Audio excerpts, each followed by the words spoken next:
Hey everyone, this is Tim from Your 6 Tech. Today in this video, I'm going to go and show you how to get a custom controller layout where you can remap any button on your PlayStation 4 controller depending on whatever game you want to play. So if I want to play Quake 2 or something like that and I want to remap the buttons, I can do this on the system level on the PlayStation 4 by going up to settings right here. And this will be under the accessibilities menu. So let's select this and then scroll on down to button assignments right here. Change controller, button assignments. This does not work with some controllers, but on the PlayStation 4 controller that comes with it definitely works. So let's select this and go to Enable. And you can see the buttons that are remapped right now. I have my circle button remapped to R3 and my R3 button remapped to circle, which typically is the crouch button.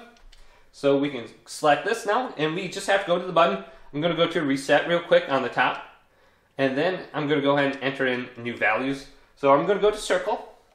Select this, and then look for R3 and select it. Now circle went to R3 and R3 down here went to circle.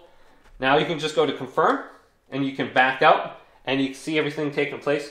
Now let's back out of this screen, go to the main accessibilities menu. So since I have it remapped, I have to press R3 to back. So let's go back.